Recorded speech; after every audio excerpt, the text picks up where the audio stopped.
معزز سامعین، نقطے کی بات یہ ہے کہ اللہ تبارک و تعالی اپنے بندوں سے مخاطب ہو کر کہتا ہے یا ایھا الذین آمنو، اے ایمان والو۔ پھر آگے چل کے ارشاد فرماتا ہے ادخلوا فی السلم کافہ، اور اسلام میں داخل ہو جاؤ۔ معزز سامعین، سن کر اس آیت کریمہ کو لگتا ہے کہ اللہ تبارک و تعالیٰ سب سے پہلے مسلمانوں سے کہتا ہے کہ اے ایمان والو، پھر دوبارہ اسلام میں داخل ہونے کا حکم دیتا ہے۔ جب ایمان والا کہہ کر مخاطب کر دیا گیا تو پھر دوبارہ اسلام لانے کا کیا مطلب ہے؟ تو معزز سامعین، آیت کریمہ کے آگے اللہ تبارک و تعالیٰ اس بات کو واضح طور پر فرماتا ہے کہ ادخلوا فی السلم کافۃ، کہ اسلام میں داخل ہو جاؤ لیکن پورے طور پر۔ صرف نام کا مسلمان کہلانے سے اسلام میں داخل ہونا نہیں پا لیا جاتا، صرف اسلام کے لباس میں مزین ہو جانے سے اسلام میں داخل ہونا نہیں پایا جاتا۔ اس آیت مبارکہ کا پس منظر یہ ہے کہ نبی کریم صلی اللہ تعالی علیہ وسلم نے جب مکہ کی سرزمین پر اسلام کا اعلان کیا اور لوگوں نے اسلام کی دعوت دی اور لوگ اسلام کے حلقے میں دھیرے دھیرے آنے لگے، تو کچھ صحابہ کرام جو اہل کتاب میں سے تھے، جیسے حضرت عبداللہ بن سلام اور ان کے کچھ ساتھی، وہ اہل کتاب میں سے تھے، حضرت موسیٰ علیہ السلام کی شریعت کو پہلے مانا کرتے تھے اور توریت کے احکام کی پابندی کیا کرتے تھے۔ جب وہ اسلام لائے تو شریعت موسیٰ پر اور شریعت موسیٰ کے بعد احکام پر بھی عمل کرنے کی کوشش کرنے لگے۔ واقعہ یوں ہوا کہ وہ سنیچر کے دن کو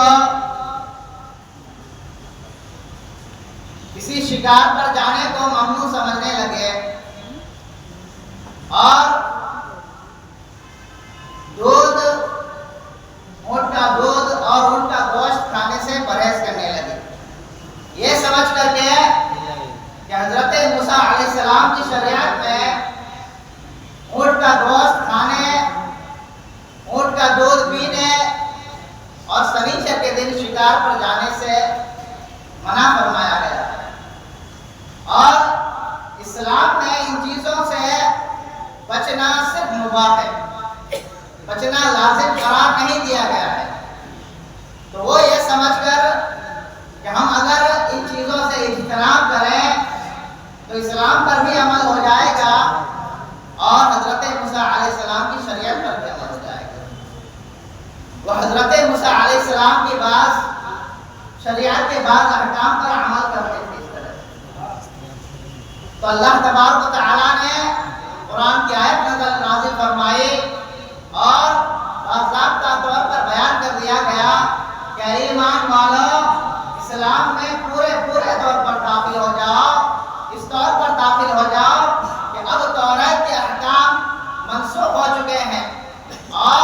قرآن میں جو آیتیں نازل ہوئی، قرآن میں جو احکام نازل ہوئے، اس پر مکمل طور پر باضابطہ طور پر عمل کرو۔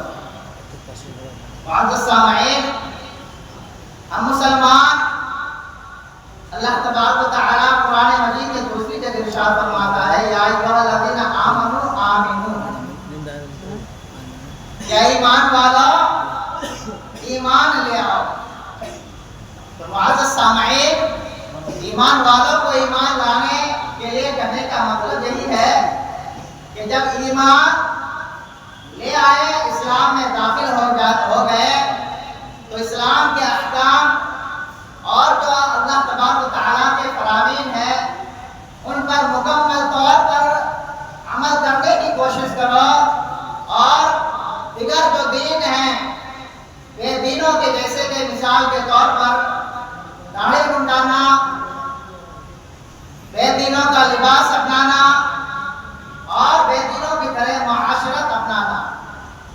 زندگی کو بے دینوں کی طرح جینا،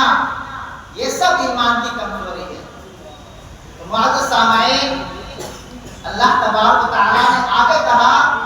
وَلَا تَتَّبِعُوا خُطُوَاتِ الشَّيْطَانِ کہ اسلام پر مکمل طور پر داخل ہو جاؤ اور شیطان کی پیروی نہ کرو۔ لہذا پتہ چلا اس آیت کریمہ کا جب مفہوم مخالف نکلتا ہے کہ اسلام پر مکمل طور پر داخل ہو جاؤ اور شیطان کی راہ پر نہ چلو، تو یہاں سمجھنے کی بات ہے کہ پھر جب شیطان کی راہ پر نہ چلا جائے تو پھر وہ کون لوگ ہیں جن کے راہ پر چلا جائے؟ تو اللہ تبارک و تعالیٰ قرآن مجید میں دوسری جگہ ارشاد فرماتا ہے یا ایھا الذین آمنوا اتقوا اللہ وکونوا مع الصادقین کہ ایمان والو اللہ سے ڈرو اور سچوں کے ساتھ ہو جاؤ۔ تو پتہ چلا کہ شیطان کی پیروی کرنے سے آپ کو اللہ تبارک و تعالیٰ کے احکام کی نافرمانی کرنی پڑے گی، اور نافرمانیوں کا نتیجہ یہ ہوگا کہ آپ جہنم کے حقدار ہو جائیں گے۔ معزز سامعین، وہ اللہ کے نیک بندے جن کا ساتھ پکڑنے کے لیے اللہ تبارک و تعالیٰ اپنے بندوں سے کہہ رہا ہے، وہ اولیاء کرام کی جماعت ہے، وہ انبیاء کرام کی جماعت ہے، وہ صحابہ کرام کی جماعت ہے، وہ اللہ کے برگزیدہ بندوں کی جماعت ہے۔ انہی میں سے ایک برگزیدہ بندہ جو اولیاء کے سب سے بڑے ولی سیدنا غوث پاک رضی اللہ تعالیٰ عنہ، ہمیں ان کے نقش قدم پر چل کر کے سچوں کے صف میں داخل ہو جانا ہے۔ ہمیں شیطان کی راہ سے ہٹ کر کے سچوں کے راہ میں چلنا ہے۔ ولی ہونے کا یہ مطلب نہیں ہوتا کہ ان سے کرامت ظاہر ہو اور وہ کرامت سے پہچانا جائے۔ ولی کا مطلب ہوتا ہے کہ ان کی استقامت فی الدین مضبوط ہو، دین کے سلسلے میں وہ مکمل طور پر باضابطہ طور پر شریعت کا پابند ہو۔ معزز سامعین، غوث پاک ایسے ہی غوث پاک نہیں بنے۔ غوث پاک ولایت کے سب سے بڑے مقام پر فائز جو ہو گئے، وہ اسی طرح سے فائز نہیں ہو گئے، بلکہ انہوں نے استقامت فی الدین کو اپنایا، دین کی شریعت یعنی کتاب و سنت کو اچھے سے اپنایا، اس پر عمل کیا اور شریعت مصطفیٰ پر باضابطہ چل کر کے دکھایا۔ جب انسان شریعت پر مکمل طور پر عمل کرتا ہے، زہد و تقویٰ کو اپناتا ہے اور اللہ کی راہ میں اپنی زندگی قربان کر دیتا ہے، تب جا کر کے اس سے کرامت کا ظہور ہوتا ہے۔ تو معزز سامعین، کسی اللہ کے بندے یا کسی ولی سے کرامت کا ظاہر ہونا ان کی ولایت کی نشانی نہیں ہوگی، بلکہ شریعت مصطفیٰ پر باضابطہ طور پر چلنا یہ ان کی ولایت کی نشانی ہے۔ کرامت تو گویا کہ ایک تیز چلنے والے ٹرین میں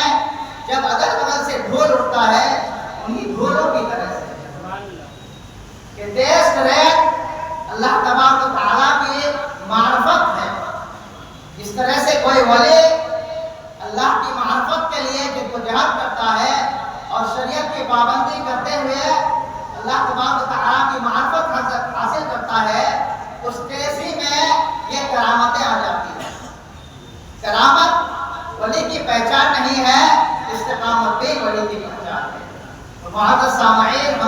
ہمیں اس بات سے یہ سبق ملتا ہے کہ ہمیں اولیاء کرام کی فضیلتوں،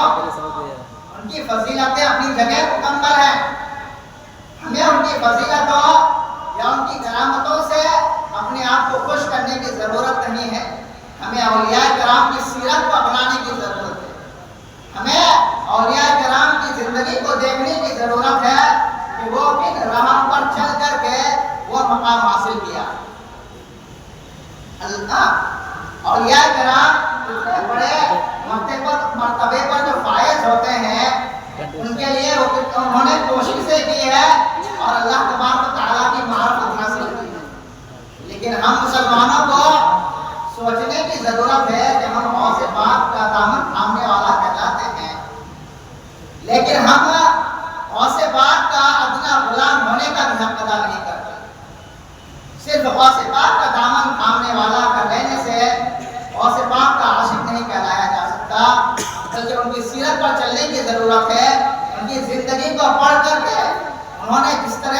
زندگی کو اپنایا، اپنی زندگی کو جس طرح سے شریعت مصطفیٰ پر چل کے دکھایا، ہمیں بھی اس طرح سے چل کر دکھانے کی ضرورت ہے۔